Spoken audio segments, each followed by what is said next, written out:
Good morning, ladies and gentlemen, the American jury and Bulldog Nation. I am here to discuss the presidential political election, and I'm going to begin by covering some legal issues and explain them to you like they're not being explained. I then also want to cover several topics in a unique and original fashion that aren't being covered. Like you, I read the news, watch the news, and I don't like regurgitating here on my show the same thing that's being regurgitated over and over again. I want to give you something unique and different and insight that's not being discussed. For example, I have not heard what I'm going to tell you about the fake polls before the election.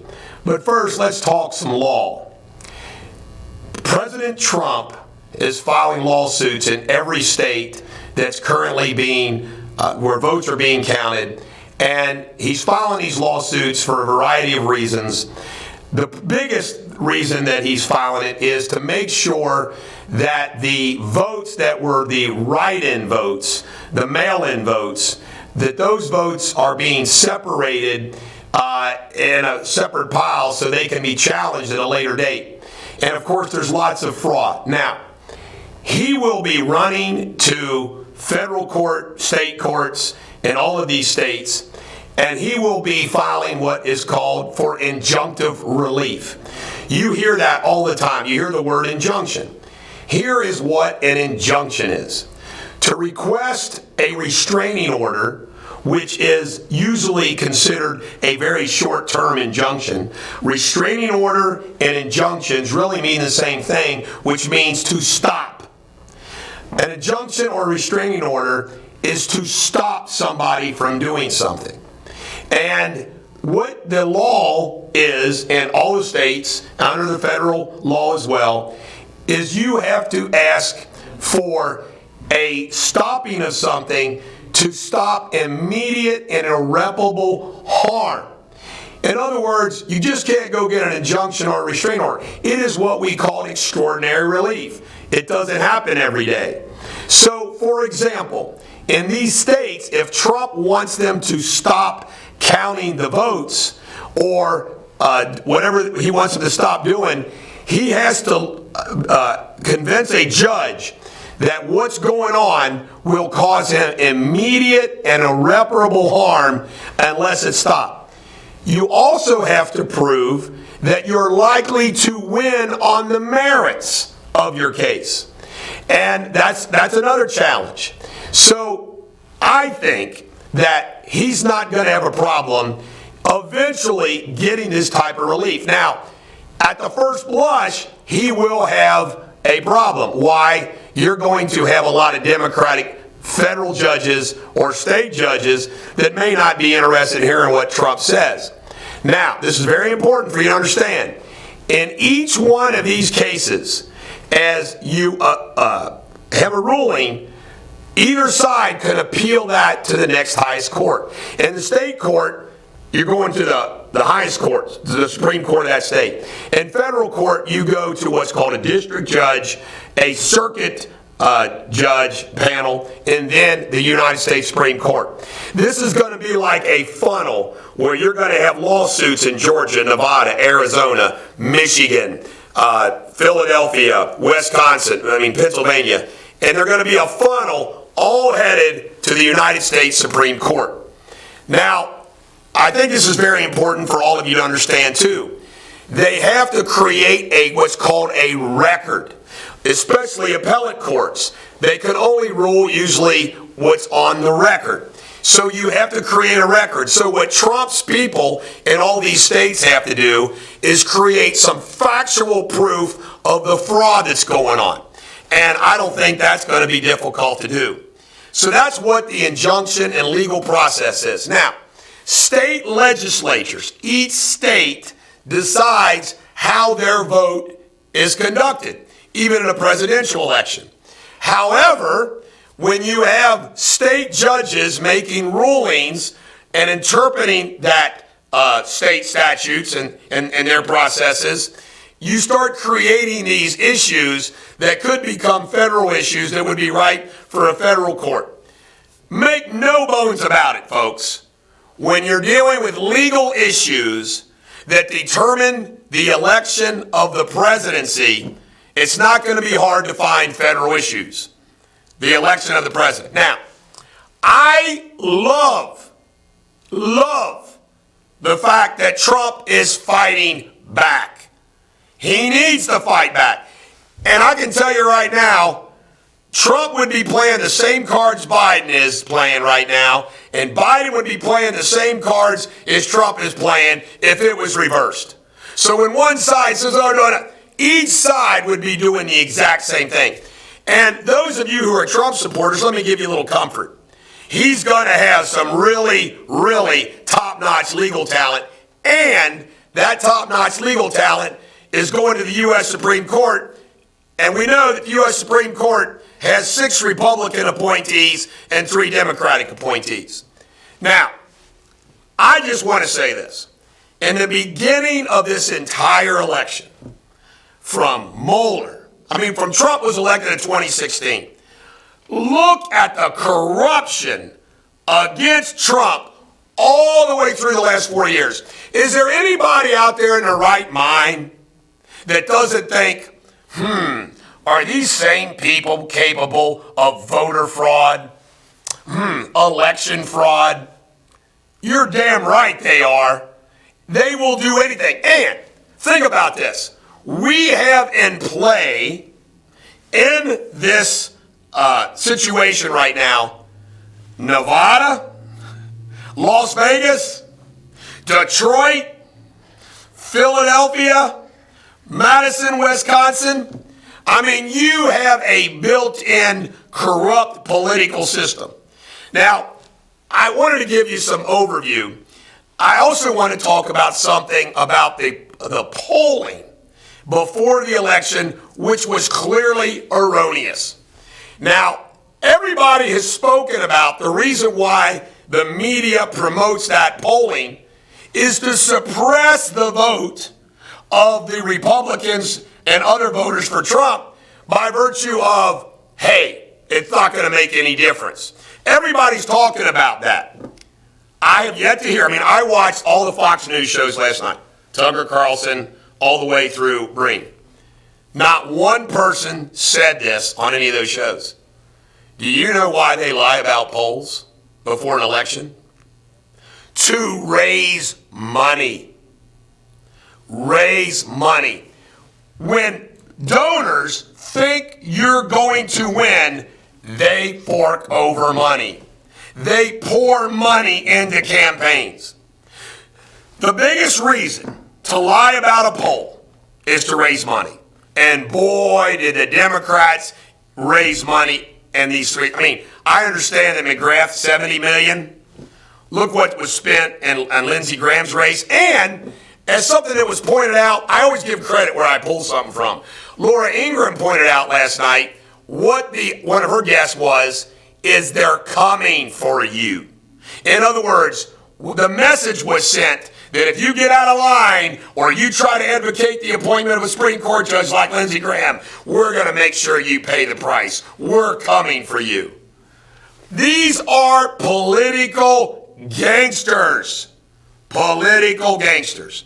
It is, without a shadow of a doubt, President Trump's right. Now think about all the people like you and me, half the country, who supported Trump, fought for Trump, flotillas, parades, rallies, all the work, social media, everything that we did. Do we not deserve to make sure this was an honest election? You're damn right we do. And thank goodness we have a guy like Trump, because McCain, Romney, and people of that ilk, they don't fight. They don't fight. We have a fighter in Trump. And, the corruption of this election just wasn't election day. It was from the beginning. Here's a question I got to ask. Why do mail-in votes only seem to help the Democrats? And we have circumstances in Wisconsin, 89% of the people voted? Really? Really? You have poll watchers not being able to watch corruption. And they mix up. Deadlines extended. No voter ID. Large groups of votes just happened to be found. Everything Trump warned about on election night happened. And by the way, I'm glad McConnell's got his back. Trump coming out and saying, we won. Every candidate does that. If they're ahead, they declare victory. It's what you do. And he was right. They're going to start finding big batches of ballots. Now, nobody's brought this up either. I haven't examined these mail-in ballots, but are you kidding me that they can't be counterfeited? You don't think some of these big city machines don't come in and they could just line up a whole bunch and they could prepare a stack to see how many they need? And it is an age-old thing. It's happened in Kentucky. It happens in West Virginia. It happens in lots of states. How many votes do we need? I guarantee you they never dreamt that they needed 700,000 votes. Now, just so you know, some people had this explained. I'm going to explain it again. In Pennsylvania, the United States Supreme Court was asked to stop Pennsylvania starting to count their votes after Election Day. They didn't give them injunctive relief. They didn't rule on the merits. The president is intervening in that case, and that's going to go forward. This is the big, major legal issue across the board in all these states that are going to end up in the United States Supreme Court and can elect Trump. And it's this. In Georgia, Nevada, Arizona, Pennsylvania, Wisconsin, Michigan, all these states.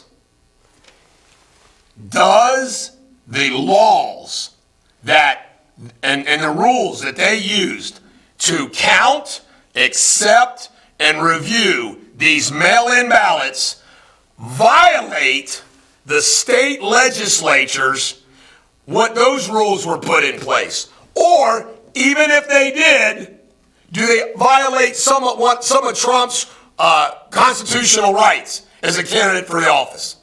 That's going to end up before the U.S. Supreme Court. I also marveled. We watched on this show, my 8-hour show, Fox News, and we had NBC only because we like the local Channel 5 folks. I was blown away how Fox News would call states. We know about the Arizona controversy. And NBC would never call a state. All night long, everybody was quick to call a state for Biden, but not Trump. Even Fox News. It was really weird. The other thing is they didn't, all these things that they did for the last 4 years on Trump, they couldn't get him. Now just think about this. China virus comes to this country, and that was the entire impetus, the entire basis to do mail-in voting. So people don't go to the polls. Who concocted all this? It's the Democrats. It's Biden. And I got to ask you this. They're such gangsters. When was the last time the Republicans have been involved in some devious political gangsterism like these Democrats do? It's pretty amazing. It's part of their DNA. Biden would be doing the same thing. Let me cover some more of my comments here. Florida. I saw Santos, the governor of Florida, that was on Hannity. Florida, bigger state. All the votes are counted on election night. All the write-in votes, everything was counted. All was ready to go. Why would Pennsylvania specifically wanted a law and a rule that says we're not going to start counting the write-in ballots till after Election Day, mail-in ballots. Why? Because they knew Pennsylvania might determine the presidency, and they wanted Philadelphia to save the day if Biden needed to save the day. Who would have ever thunk that they could come up with 700,000 ballots? And how about in some of these states where, voila, all the votes, all the mail-in ballots happen to be for Biden? You can't make this up. Here are some more political things that I haven't heard mentioned and I want to bring up. The stock market is zooming right now because the Republicans are holding on to the Senate, which basically blocks all those tax policies that Biden would want to pass. politically, I envision this. He was from the Senate. Kamala Harris is from the Senate. Don't think for a minute that Joe Biden going to call McConnell over and say, hey, Mitch, how you doing? Let's see what we can work out together. I truly do believe that Joe Biden, now that he's won, he will, watch, he'll start making those far left-wing radicals angry. I think. We also know that he's not going to be in office very long. How about this? Joe Biden, the election day, introduced his granddaughter as his deceased son, Beau. It's messed up. So I think that there's going to be a lot of cooperation between Biden and the Senate. There's also, don't think for a minute, there's plenty of Republicans like Mitt Romney and company who want Trump to lose. So they got a shot back at 2024. I haven't heard one person mention this. Not one. Now, I want Trump to hold on and win this thing. How hilarious would it be if Trump runs in 2024? If he gets this election stolen from him, think of the Trump base. 4 years, working hard. Biden's going to be handcuffed with what he wants to do. And what if the coronavirus economy doesn't rebound because he doesn't handle it like Trump? Lockdowns, everything else. The economy tanks. China starts running over us again. Trump's in his 70s, but how hilarious would that be? Trump returns in 2024. I want to say this about Trump. Think about what Trump has accomplished. He saved us from Hillary. All of the political gangsterism of the FBI, CIA, all the stuff would have never have been revealed. Look what he's done putting America first. 3 appointments to the Supreme Court, at least if under Kamala Harris and Biden, if that happens, our constitutional rights are protected. Trump saved the Senate. And do you think they would have held the Senate but for Trump and his campaign rallies and the Trump voters? That would have never happened. Trump saved this country. First beating Hillary and then keeping the Senate and hopefully getting reelected. Donald Trump has supported legal voting. They're trying to act like, oh. And by the way, the Democrats didn't accept the 2016 race ever. They never accepted it. Ever, did they? And it's, 2 days later, Trump, you need to accept this. No, he doesn't. And look at some of these fair weather people. Ben Shapiro, Chris Christie, Marco Rubio. You shouldn't be talking like that. See, they're wimps. Those are the kind of people that would have lost to Hillary, would have lost to Biden. And folks, the presidency is at stake. Isn't a fair election of the president of the United States worth fighting for? I think so. Here's something else that's going to happen. If Biden and Harris steal this election, they will lose the House in 2022. They're going to lose it. And Republicans will gain in the Senate. The stock market loves this. When government is at a roadblock, when it's not one part, they love that. Less laws are passed.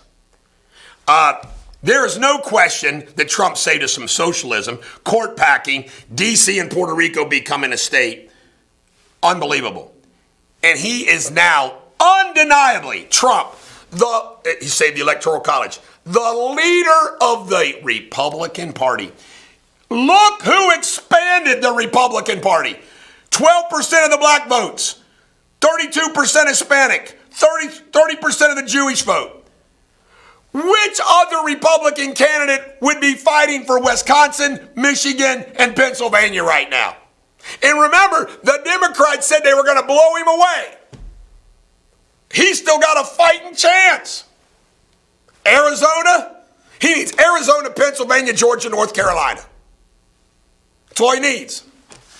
Here's another thing I want to point out to all of you. Trump isn't somebody who's running as a candidate or fighting as a candidate. Trump is sitting there as president of the United States till at least January 20th. He has the power of the presidency to fight these guys. Did you hear with the Democratic Party? They want Twitter to lock him down until the controversy's over. Communism, socialism. It's unbelievable. Something that I hate the word, pathway to victory. Another phrase that I just cannot stand. We got to come together. Come together. Are you going to come together with the socialists? I'm not. You're not. And then last but not least, I want to end with this. Ladies and gentlemen, the American jury and Bulldog Nation, it's the often used quote, Edmund Burke, the conservative from the British Empire, who said, all that is necessary for evil to triumph is good men do nothing. Now, that was the time. We all know, good men and women. Even myself have stayed out of politics during periods of my life because it's a dirty, nasty business. You know what? You, me, all the Trump supporters, we need to take up that mantra from Trump. We need to take up that mantra of TR, being in the arena. We have to pay more attention to ever than the political process. And through social media, we have the tools. Through the internet, we have the tools to do that. We need to stop paying attention to the mass media and pay attention to each other, make our own observations, disseminate information amongst ourselves, which we know to be the truth. We all have to stay engaged in the political process because it's never over. Trump, win or lose, the battle continues. Doesn't it? It continues. It is a daily part of our lives where you and I have to set aside some time every day from our personal lives and our work lives to pay attention to politics. Read, watch, pay attention, be a little bit active.